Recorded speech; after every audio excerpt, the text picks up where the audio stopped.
Future Sense is a podcast edited from the radio show of the same name, broadcast on Bay FM in Byron Bay, Australia at bayfm.org. Hosted by Nick Jeans and well-known international futurist Steve McDonald, Future Sense provides a fresh, deep analysis of global trends and emergent technologies. How can we identify the layers of growth, personally, socially, and globally? What are the signs missed, the truths being denied? Science, history, politics, psychology, ancient civilizations, alien contact, the new psychedelic revolution, cryptocurrency and other disruptive and distributed technologies, and much more. This is Future Sense. On Bay FM, it's 10:09 here on Future Sense with Steve McDonald and myself, Nick Jeans. A couple of texts that have come in. Thank you for those. 0437341119. Oh, yeah, good thinker. So, yes, just got another one, and I hadn't thought of that. I'll come to that in a sec. Great show, guys. In this context, it would be interesting and powerful to discuss how this dance through the eons between the feminine light and creative force and the masculine space and stillness is and should be mirrored in how we love each other and ourselves as human beings. Nice comment. Yes. And a second one here, which is sort of relevant to, hey guys, and this is from our friend Stephen Booth, Doctor, down there in Melbourne, who's been a guest on the show a number of times and will be again. Hey guys, you might enjoy this work, The Scientification of Love, focused largely on the pituitary hormone oxytocin and the implications for global change by the French obstetrician Michel Odent, who I am very familiar with, Stephen. Yes, indeed, from way back. Thanks for reminding me about him. That's great. The Scientification of Love looks at love holistically and in terms of the hormones which affect it in different parts of life, helping us to understand the conflict between civilization and the natural state of the human race. Interesting stuff. Very good. And thanks about the song, and I had thought of that song, and I will play that song. Oh, it's you. Hello, darling. Nice to see you there on the text chain. Thank you. Yes, I hadn't thought of that. Yes. So we've been talking about this wobbly dynamic that we have in the first tier of consciousness as we move through layers 1 through 6, where we alternate between left brain perspectives and right brain perspectives and understanding sort of reality. And so it is like an imbalanced wheel. You know, we swing one way, we swing the other way, and it arguably is the cause of all human conflict. The fact that one person's looking from one balance and the other or center, and the other one's looking from another center. I mean, that's actually not to say that we can't have conflict when both people are both looking from the same or through the same layer of consciousness. That's true also. So it's a as always, it's a fractal thing. There's pieces within pieces within pieces. And so I just want to talk briefly now about what happens when we transition into the second tier of consciousness. So through this massive shift that people who've studied it in detail, like Claire Graves, are saying that it's the biggest shift that humanity has ever been through, the biggest change. And consequently, to make that change, the tension that needs to build up needs to be also more significant than any other tension we've had through any particular transition. We can certainly feel that happening in the world right now. Indeed. Because it's not far off. So the really significant thing that happens when we shift into second tier and to this seventh layer of consciousness is that we get left-right brain synchronization. So for the first time ever, suddenly the two sides of our brain start to work in sync, and so we can access both of those different ways of interpreting reality simultaneously. And with that comes a disentanglement from this imbalanced stack in the first tier, freeing up psychological space and giving us what is effectively a quantum leap forward in terms of our capacity to cope with complexity and to solve problems.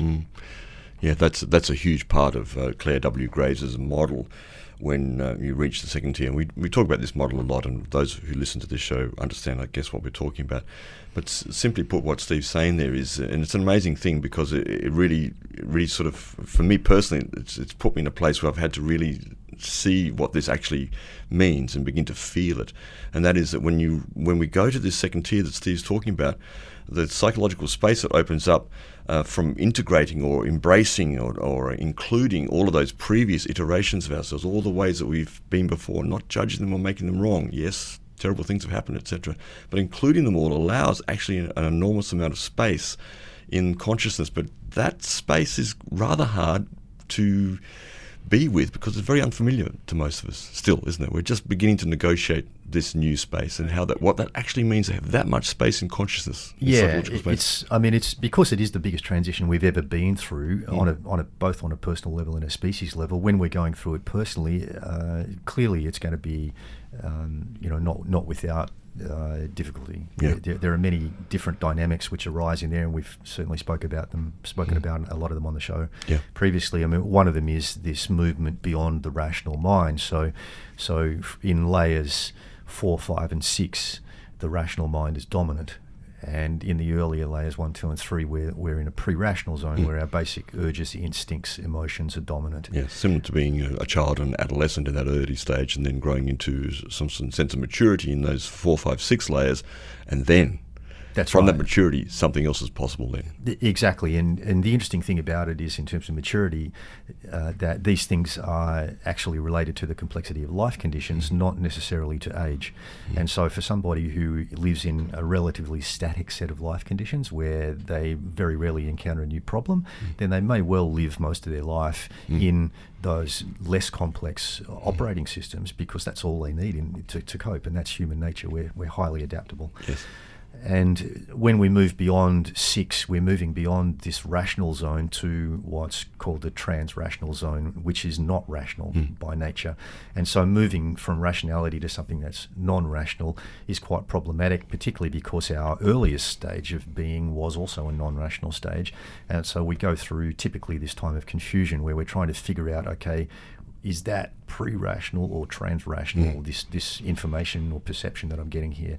And often it's a mixture when we're in the middle of the change process, and that's why it can be so confusing. Which is also, I think, isn't it, why intuition is a growing capacity and ability within us, but also it's very important to be discerning about what actually is intuitive and what is coming from fear, for example. From fear, for example. Exactly, yes, absolutely. So in this transition into layer 7, into the second tier of consciousness, if you can imagine in the first tier that each side of our brain, each hemisphere, is a little spiral of its own, and we're flicking between left and right, and all of a sudden, as we transition into the 7th, we get a unifying spiral which encompasses, doesn't replace those spirals left and right are still there, but we get a unifying spiral which is spinning right around the whole brain. So we get a new center, and we get the capacity to, within the confines of that new expanded center, to appreciate the subsets, the smaller spins left and right. Okay? And this is what is giving us a quantum leap in our capacity. And this is, of course, equated with the activation of the 7th chakra, which is centered physically around the pineal gland, and was called by René Descartes, the philosopher, the seat of the soul. The seat of the soul. Yeah. I've got a rather appropriate... Have you finished? I'm never finished. Yes, we know that. But I've got a lovely quote here from Nikola Tesla, which just happens to be on the screen right now, of course, synchronistically, and kind of applies to what you've just been speaking about there. And he said back then, "We are whirling through endless space with an inconceivable speed. All around us, everything is spinning. Everything is moving. Everywhere is energy. There may be some way of availing ourselves of this energy more directly. Then, with the light obtained from the medium, with the power derived from it, with every form of energy obtained without effort from the store, forever inexhaustible, humanity will advance with giant strides. The mere contemplation of these magnificent possibilities expand our minds, strengthens our hopes, and fills our hearts with supreme delight." Beautiful. And of course, this whole idea of spin and the fact that everything is spinning, from the tiniest piece of matter on up to the most complex beings. Yes. It also is what's behind the drive or the search to obtain a infinite source of energy, in these in these various machines that people are developing around the world right at this moment, no doubt. And it's as Tesla knew, most likely, he was tapped into that underlying spin and the energy that could be extracted from that. And so just back to the 7th chakra and the 7th layer of consciousness, something really interesting happens when all of that is activated, because if you think that once we've got 7 chakras activated, the center of those 7 is the 4th, right, which is our heart center. And so by the synchronization of the brain and the activation of the 7th chakra, we also re-center ourselves in the heart once again. And this is, as I mentioned before, this is the result of a second heart opening as we're transiting through the 6th layer of consciousness. And once we activate the 7th, then our heart becomes our center, the center of our electromagnetic field surrounding the body. And it subsequently lights up the whole body in an energetic sense, which is what leads to the talk about the light body, which we've discussed previously on the show, and we'll discuss again, I'm sure. Yeah. So this is a tremendous recentering, not just in the brain, but in the heart, and it's a whole body centering. Yeah. Subsequently, this is where all this tremendous capacity comes from. So we get this ability to do both and that was a common expression in the organisational change world when I was working there years ago. Right, was everybody was looking for the both and. Yeah, we want that and we want that. We want both and. We don't just want We used to do a similar kind of exercise back in a thing I was involved in back in the 90s, where you do the yes and exercise. Because the tendency of the human being intellectually in the mental level is to go but. So someone says something and we go, yeah, but, which is part of our discussion, part of how we create, part of how we dialogue, part of how we make things happen. But if you do exercise where someone starts a story, it can be anything at all, it can be something silly, and at some point you sort of jump in, but you don't go yes but, which it's amazing the tendency to go sort of the negative or the contrary somewhere. But instead you go yes and you keep expanding the story out and out and out until it gets crazy. And the vibe in the room, and a whole bunch of people do this together, 1-to-1, 20, 30, 50 people doing it, is the whole energy just elevates, because suddenly everything is added to, rather than something taken away in order to be replaced by something else, etc., etc. Yeah, it's fantastic. Very nice, but very challenging too. Very challenging for lots of people to do that. And the other thing that happens with the activation of this 7th layer is all of a sudden we have a visibility of the nature of the previous 6 layers and actually the fact that they exist. We really, you can read about it in a book and sort of get a mental concept of it when you're within the first 6 layers perhaps, but you can't actually directly experience it and sense it unless you've activated this brain synchronization that I'm talking about. And that's because we have a new center. So prior to that, when we were flipping between left brain and right brain, we had 2 centers, one in the left brain and one in the right brain, and whichever center we were looking from or perceiving reality from, it was biased one way or the other way. Yes. And all of a sudden now, with full brain synchronization, we have a center in the center of those 2 halves. And so for the first time, we have a perspective where we can look at those left and right centers and see them as separate things and perceive them. And in the process of that, it opens up a multidimensional access. We're accessing the singularity in a multidimensional way. And so we've gone from this realization of the spin of the wheel to the realization of the orbits of the planets, and now opening up a realization of a multidimensional spin, a multidimensional spiraling. It's amazing when you look back into fairly recent history, but when you look back to Mahatma Gandhi, of course, one of the great souls have been on this planet in recent centuries, and how he, in his simple language, a very simple quote I have here, could see this, knew this, felt this, understood this. He said, "The call of the spinning wheel is the noblest of all, because it is the call of love." Yes, there you go. Exactly. Yeah. That dynamic right there. Yeah. And, Gandhi, like Einstein, was someone who expressed in a marvelous way the capacities of layer 6, and then certainly with Einstein, he progressed through this shift in consciousness and started expressing himself from layer 7 later in life, and I wouldn't be surprised. That may well be an example of Gandhi doing that also. Yeah, very interesting. And with this new centering, this new whole body heart centering, we open up the real capacity to synchronize the entire world, which is coming to us piece by piece through layer 6 as we get this capacity to put ourselves in someone else's shoes and feel, okay, what it's like to be there, what it's like to be them. And then once we get the left and right brain synchronization, we'll have access to directly sensing and being able to work with the dynamics which separate us at the moment due to these left and right brain biases that we have. So it's the beginning of a new chapter in the symphony of human existence, as Graves said.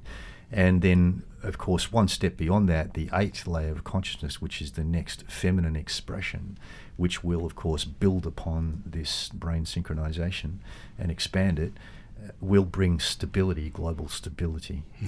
Well, hopefully we'll be around for that, although, because it's not going to be too far in the distance, you never know. It's really not. And for everything that I have experienced and studied is telling me that this transition that we're going through at the moment, which is from 5 to 6, will be very, very rapidly followed by a transition of a critical mass of people to 7.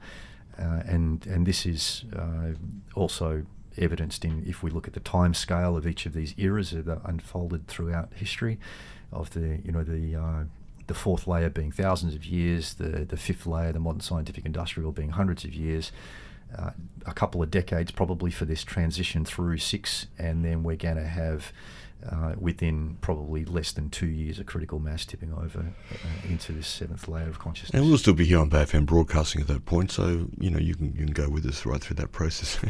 I just want to go back to Gandhi again, because it's rather important, the spinning wheel, because of course the spinning wheel, as I recognise, as I found that quote, of course, was a major symbol in India in the nationalist movement, which led to independence, and the spinning wheel was a nationwide symbol of unifying extremely diverse peoples within that country, which had never really worked before. So fascinating to use that analogy. When you say spinning wheel, are you talking about like the kind of wheel they used to spin silk? Yes, because that's what Gandhi did. Yeah. He was a spinner, right? And it was actually to go back to that core community activity that was part of the symbol of independence for India, but it had that metaphor of spinning together, of spinning people together, of spinning hearts together to one heart, to a global expression or to a national expression of itself, which became Indian independence in 47. Very interesting. Very interesting. Yeah, it's also interesting what you said before about the invention of the wheel as a potter's spinning wheel, and that was for the process of creating something at the centre, which is very interesting. Exactly. Really Lots of texts here. Thank you. Things we don't need to talk about. Someone's just written and said, 2 centres, best news I've heard in a long time. Hallelujah. And this is interesting. Hi guys, if you don't know this guy already, check out the writer Jeremy Griffith. One book called A Species in Denial covers the dilemma of adolescents when they realise adults aren't cooperative, loving and selfless, but rather competitive, egotistical and selfish, and thus suicidal. And they either resign to it or stay connected to their soul, thereby staying innocent, and then the world becomes difficult as they see what's going on, and are also bullied as the resigned people want to kill innocence. It's a bit hard to understand. I mean, texting is so difficult to get the meaning of it, but I think the book is important there, what you've said there, the denial that covers the dilemma of adolescents when they realise that, but basically the adults, their caregivers, the people that they're looking up to, aren't what they seem to be. Thanks for that. I've noted that name. I'll check it out. Yeah, very cool. That's great. Excellent. You're tuned to Future Sense with Nick Jeans and Steve McDonald. Engage, emerge, activate, and spiral up. You are on Future Sense, last half an hour with myself, Nick Jeans, and Steve McDonald. At 11 o'clock, it's pregnancy, birth and beyond in the house. And as I said before, they've just passed 200,000 listens on their podcasts. Fantastic job, girls and Guy. Thanks to Sean too, who's in there as well. Very good job. Yeah, they've done a wonderful thing. Indeed, that's great. That song, of course, Circle Game from Joni Mitchell, classic, and as thanks to Julie, who said the original by far the best.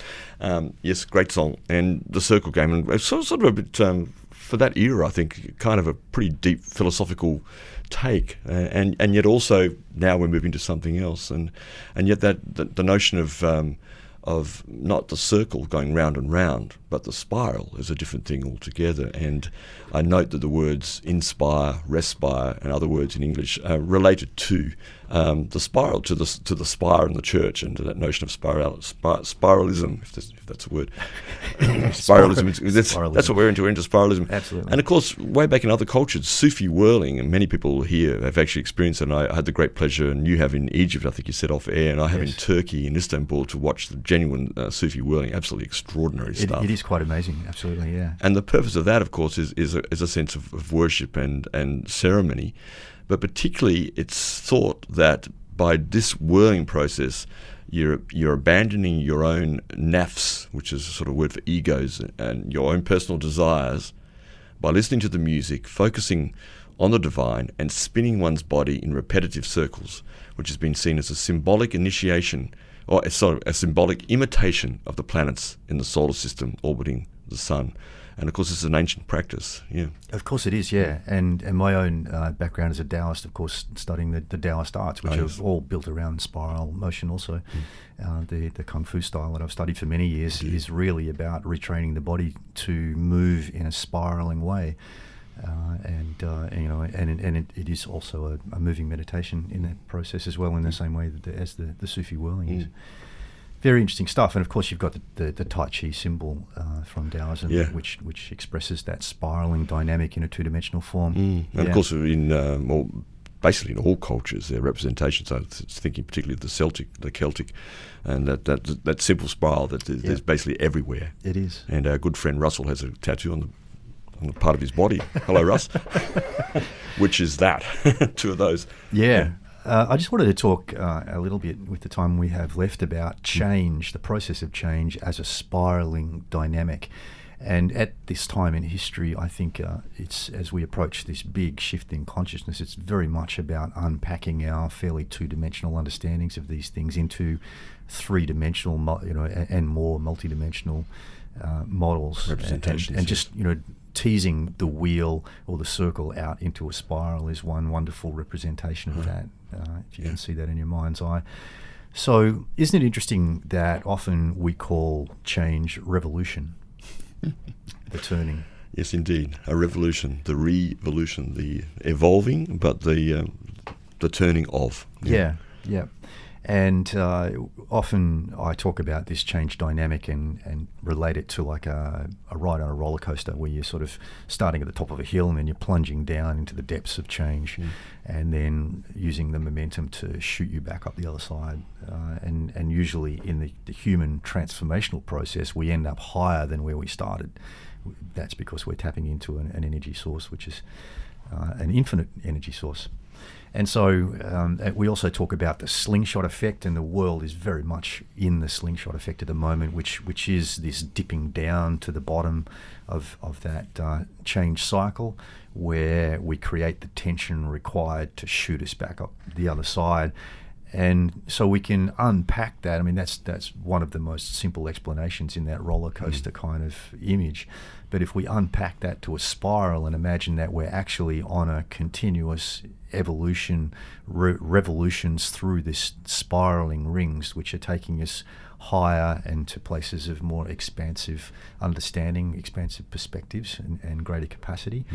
And then when we come to a time of change where we're transitioning between two significant stages or layers, then that slingshot effect is effectively us sliding back down the spiral. So we come to a point of stillness and then we slide backwards down the spiral, and it's during that backwards spiraling that we build the tension and store the energy for the subsequent shift, which is going to take us further higher up the spiral. There are lots and lots of analogies for this sort of thing, but you mentioned a washing machine before, and of course we've got these wonderful washing machines that spin backwards and forwards these days. And I was thinking, like, if your washing machine only span in one direction, all the dirt that was kind of stuck on one side of the clothes would never get washed out, and you need that change in rotation, the backspin, to actually wash out that dirt that otherwise would remain stuck in the fabric of life. The word for that is widershins. Spinning widershins is spinning backwards, spinning anti-clockwise. So you've got to spin one way and then you spin widershins. Yeah.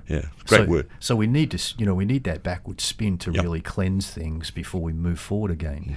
And just like a washing machine that's going backwards and forwards, life also spins us like that. We get spun forwards and we get spun backwards. And at the moment, we get spun out. We're getting spun backwards. I mean, it's interesting as globally. You're speaking, of course, we use that word to also describe how we lose control. We spin out of control. I'm spun out. So there's also that negative connotation, and we're not going to have time today to look at the news by the look of it. But of course, the spin in propaganda, that word is used there. So it's been sort of appropriated as a way to describe getting out of control or losing the truth, losing the centre. Losing the centre, losing the centre, yeah. And that's it's when when the centre moves that we become imbalanced, and that also is a time of growth. And I think too often we think of being imbalanced, thrown off centre, and shifting our centre as a detrimental thing. But it's something that allows us to explore new experiences, discover new things, and it's what our masculine-oriented eras, paradigms, ways of being are really about. It's to spin us out and expand us, particularly in an outer sense. Whereas it's also fair to say that the feminine-oriented eras are about spinning us inwards and expanding us in an inward sense. Well, interestingly, as you're speaking, I'm thinking of the famous poem by W.B. Yeats, The Second Coming, which itself in title probably says something about what he's talking about here. In the very first lines, turning and turning to the widening gyre, the falcon cannot hear the falconer. Things fall apart, the centre cannot hold. Mere anarchy is loosed upon the world, and so on and so on. Exactly. Yeah, and very much from that era, that the idea that the centre must stay the same, and if not, then things are lost. Yes, yeah, of course, and I guess this is part of the human dynamic of resisting change, which is a very natural thing for humans to do. Is once we find that balance with a centre that we know and are comfortable with, we don't want to lose that, and so it takes some disturbance usually for us to be thrown off centre and to grow in the process. Someone's written in regards to washing machines spinning both ways is called agitation. That's right. That's fantastic. It is. Very good. It is, absolutely, yeah. Love it. Yeah. Everything's in language if you look for it. I know, isn't it amazing? Yeah. And so it's clear why so many people are seeing the world, particularly as they transition into this sixth layer and they're looking through new eyes and looking through a new window back at the scientific industrial era. They see it as a time of imbalance because it's been throwing our centre to make us grow. Indeed.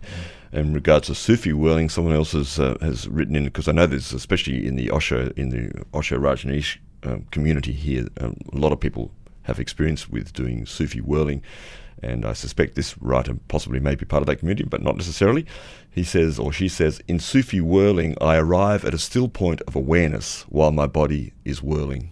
Yeah, exactly. Beautiful. Very good. And they just captured the essence of the value of moving meditation. It's one thing to meditate and be still, but it's another level of challenge again to move and meditate at the same time. Absolutely. You're resonating right now on Future Sense with Steve McDonald and Nick Jeans. Well, we're nearly at the end of the show. What have we got there? What do you got? You got something? Just talking about lost contact there because somehow the circle round, the circle was broken. We did. Similar to that, the Chinese calligraphy, where they draw the circle perfectly, but it's never perfect because it can't be perfect in that, the notion of drawing the circle and they just don't quite get there because that's never supposed to be perfect. No. And it's not quite closed. Not quite closed. It's not a circle, it's a spiral. That's right. Really. Yeah. Yeah, we're talking about change as a spiralling dynamic, and the process of transformation then is really about a shifting of your centre. When we go through a transformational change, and I'm talking here about change in our psychology, our consciousness, where we're moving from one particular way of perceiving reality, which is centred in the first tier of consciousness, either around our left brain or right brain capacities. And we are literally, when we go through one of these changes, and everybody's been through one of these changes, if you think about your life, some of the earlier years you might not remember, but certainly your change from being a child to an adolescent, which often is around moving out of that family-centered way of being, which is a right brain-centered way of being. It's communal, and then into that place of individuality where you want to break out of the restraints of the family customs and those sorts of things. You want to explore your power, discover who you are in the world, and get out there, move away from the center of the family into the outside world. There you've got a transformational change, which is shifting your center from right brain to left brain. And then later in life, when you've done the wild things and you've got your fingers burnt. What do you mean? You mean I can't do any more wild things? I'm sorry. That's not going to happen. Always remember, Nick, these are nested inside each other. They never go away. It's always there if you want to go back. Right? Good. I'm happy to do that. It's always there. And you do, I'm sure. And so, at the end of those wild, individually oriented, exploratory years, as a result of our life conditions and the things that we create for ourselves from living that way, then we're drawn back, we're transformed back into another right brain centered way of being, which is the stable layer 4, find a purpose in life, something, some way that you can create a long-term legacy for yourself. Or for society, and live in a more disciplined way around that centre, and so on we go. And it's the complexity, the changing in complexity of our life conditions, which often we can generate ourselves, which is also partially generated by the outside world. It's a combination, and also influenced by our history, our psychological history, and our physical history.